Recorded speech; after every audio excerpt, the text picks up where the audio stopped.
ఏపీలో ఎన్నికలు పేదోడికి పెత్తందారులకు మధ్య యుద్ధమని ప్రచారం సమయంలో వైసీపీ అధ్యక్షుడు జగన్ పదే పదే పేర్కొన్నారు. అలాంటైన తిరిగి అధికారంలోకి వస్తానన్న ధీమాతో విశాఖ ఋషికొండపై నివాసానికి నిర్మింపచేసుకున్న ప్యాలెస్ అందరినీ ఆశ్చర్యానికి గురిచేసింది. కూటమి ప్రభుత్వానికి ఇప్పుడది వైట్ ఎలిఫెంట్లా మారింది. దాని నిర్మాణానికి ఋషికొండపై కోలగొట్టిన కాటేజీలు అప్పట్లో అసలు ఏం జరిగిందన్న దానిపై ప్రభుత్వం విచారణ జరిపిస్తుంది. అయితే ఆ ఎంక్వైరీ టీంలో ఉన్న అధికారులు ఇంకా వైసీపీ విధేయత ప్రదర్శిస్తుండటంతో నిజాలు మరుగున పడిపోతున్నాయన్న అనుమానాలు వ్యక్తమవుతున్నాయి.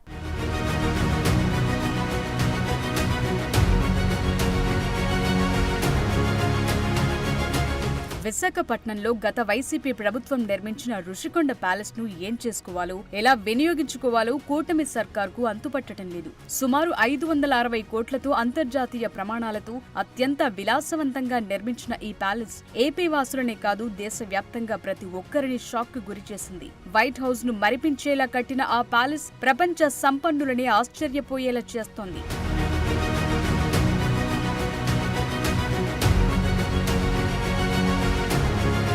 ఋషికొండ పర్యాటక కేంద్రంగా విశాఖకు తలమానికంగా నిలుస్తుంది. వైసీపీ సర్కారు ఏర్పడే నాటికి ఋషికొండపై పర్యాటకుల సౌకర్యార్థం పలు కాటేజీలున్నాయి. అధికారంలోకొచ్చాక జగన్ కన్ను ఋషికొండపై పడింది. ప్యాలెస్లలో ఉండటానికి మాత్రమే ఇష్టపడే మాజీ ముఖ్యమంత్రి తాడేపల్లిలో నివాసానికి కూడా రాజభవనమే కట్టించుకున్నారు. విశాఖను ఎగ్జిక్యూటివ్ క్యాపిటల్ గా ప్రకటించిన జగన్ అక్కడి నుంచి పాలన సాగించాలని ఫిక్స్ అయ్యారు. మళ్లీ సీఎం అవుతానన్న ధీమాతో ఋషికొండపై కాటేజీలను పడగొట్టించి సీక్రెట్ గా ప్యాలెస్ కట్టించేశారు.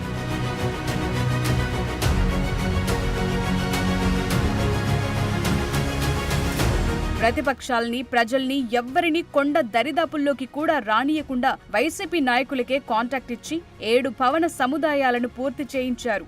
అదేదో నిషేధిత ప్రదేశంలా ఎవ్వరినీ రానియకుండా నిర్మాణాలు చేపట్టారు. పచ్చదనంతో కళకళలాడే ఋషికొండను బోడికొండగా మార్చి విలాసవంతమైన భవనాలు నిర్మించారు. మాయాబజార్ సినిమాలోని మయసభను తలపించేలా పెద్ద పెద్ద గదులు, హాల్స్, ఫర్నిచర్తో నింపేశారు.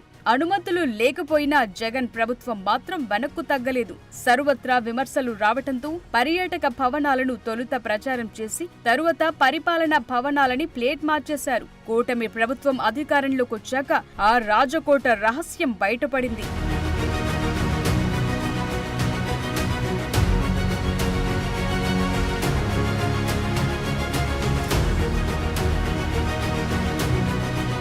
ఆ మయసభ వైభోగం బయటపడగానే ముఖ్యమంత్రి చంద్రబాబు సైతం ఆశ్చర్యపోయారు. అంతటి పాలన అనుభవం ఉన్న సిబిఎన్ని ఆ ప్యాలెస్ ను ఎలా వినియోగించుకోవాలో అంతుపట్టడం లేదంటున్నారు. దాన్నేం చేయాలో మీరే చెప్పండని ప్రజల్నే కోరుతున్నారు. ఆ క్రమంలో అప్పట్లో కాటేజీల కూల్చివేత, అక్రమ కట్టడాలపై విచారణకు ఆదేశించారు.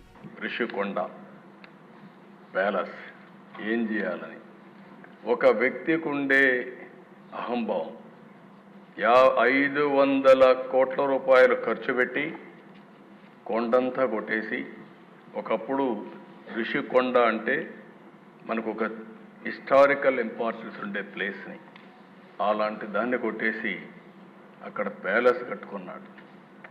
ఆ ప్యాలెస్ కట్టుకోవడం ఇప్పుడు వాళ్ళ నాయకులు చెప్తున్నారు. ఎందుకు కట్టారంటే ప్రధానమంత్రి, ప్రెసిడెంట్ ఆఫ్ ఇండియా వస్తారంట, వాళ్ళ కోసం నేను ప్యాలెస్ కట్టాడంట. అంటే ఇంకా మనం అందరం నమ్మాలి దిశ. అంటే ఈ రాష్ట్రంలో ఎక్కడికి పోతుందో నాకైతే అర్థం కావడం లేదు.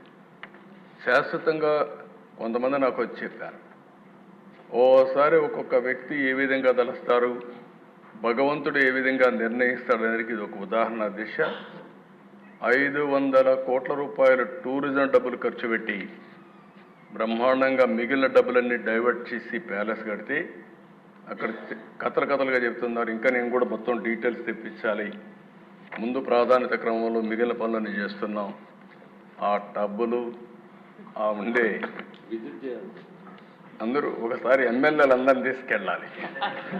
ఒకసారి హౌస్ కమిటీ అంతా ఈ అసెంబ్లీ అయినాక అందరం వెళదాం, మీతో కూడా కలిసి నేను కూడా చూస్తాను ఎందుకు కట్టారు ఆ ప్యాలెస్ ఏం చేయాలనో కూడా నాకు అర్థం కావడం లేదు. ఇప్పుడు ఎవరికి ఇవ్వాలి, ఏం చేయాలి, ఎట్లా ఉపయోగించాలని గత వైసీపీ ప్రభుత్వంలో జరిగిన అన్ని వ్యవహారాలపై కూటమి నేతలు ఆరోపణలు గుప్పిస్తున్నారు. ఇప్పుడు వాటిపై విచారణలు మొదలయ్యాయి. అయితే పర్యాటకాభివృద్ధి సంస్థలో కొందరు ఉన్నతాధికారులు గత వైసీపీ ప్రభుత్వంపై ఇంకా కృతజ్ఞత చాటుకుంటూనే ఉన్నారట. అప్పట్లో జరిగిన ఘోర తప్పిదాలు బయటకు రాకుండా అత్యంత జాగ్రత్తగా వ్యవహరిస్తున్నారంటున్నారు. గత ప్రభుత్వంలో జరిగిన వివిధ అక్రమాలపై అదే ప్రభుత్వంలో కీలక స్థానాల్లో పనిచేసిన అధికారులకి వారు విచారణ బాధ్యత అప్పగించడమే అందుకు నిదర్శనమంటున్నారు. విశాఖలో పలు పర్యాటక ప్రాజెక్టులను గత ప్రభుత్వం కొందరు ప్రైవేట్ వ్యక్తులకు అడ్డగోలుగా కట్టబెట్టిందన్నది ప్రధాన ఆరోపణ. అంతేకాక రుషికొండపై కాటేజీలు కూల్చేసినప్పుడు అందులోని కోట్ల విలువైన మంచాలు, సోఫాలు, ఏసీలు, డైనింగ్ టేబుళ్లు వంటివి అప్పటి అధికారులు కొందరు మాయం చేశారన్న ఆరోపణలున్నాయి. వాటిపై స్ట్రిక్ట్ ఆఫీసర్స్ తో విచారణ చేయించాల్సిన రాష్ట్ర పర్యాటకాభివృద్ధి సంస్థ ఉన్నతాధికారులు ఈ వ్యవహారాలను నీరుగార్చే ప్రయత్నం చేస్తున్నారన్న అనుమానాలు వ్యక్తమవుతున్నాయి.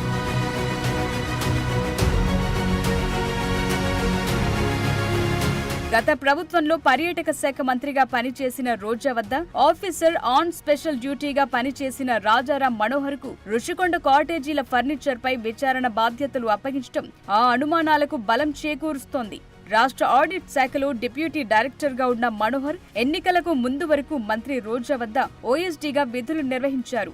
ఎన్నికల షెడ్యూల్ ప్రకటించడానికి కొద్ది రోజుల ముందు డిప్యూటేషన్ పై రాష్ట్ర పర్యాటకాభివృద్ధి సంస్థకొచ్చారు. అక్కడ కూడా అప్పట్లో కీలకమైన విజిలెన్స్, మార్కెటింగ్ విభాగం జనరల్ మేనేజర్ గా ఆయన్ను నియమించారు.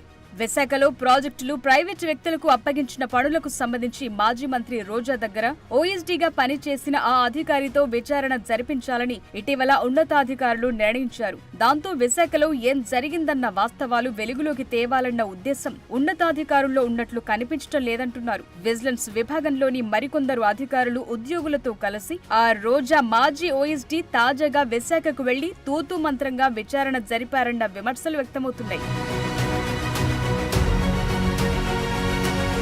రోజా టూరిజం మినిస్టర్ గా ఉన్నప్పుడే రుషికొండ ప్యాలెస్ నిర్మాణం జరిగింది. మాజీ అయ్యాక రోజాపై కూడా వందల కోట్ల రూపాయల అవినీతి ఆరోపణలు వెల్లువెత్తుతున్నాయి. ఆమెపై కూడా రేపో మాపో విచారణ కమిషన్ వేసే అవకాశం ఉందంటున్నారు. అలాంటి రోజా దగ్గర పనిచేసిన అధికారిని ఇప్పుడు విచారణకు నియమించడంతో హై లెవెల్ బ్యూరోక్రాట్లపై లేనిపోని అనుమానాలు వ్యక్తమవుతున్నాయి. ఇప్పటికైనా విజిలెన్స్, ఈడీ, సిఐడి వంటి సంస్థలతో విచారణ చేస్తే గత ప్రభుత్వంలో జరిగిన బాగోతాలు బయటపడతాయన్న అభిప్రాయం వ్యక్తమవుతోంది. మరి ప్రభుత్వ పెద్దలు ఎలా రియాక్ట్ అవుతారో చూడాలి.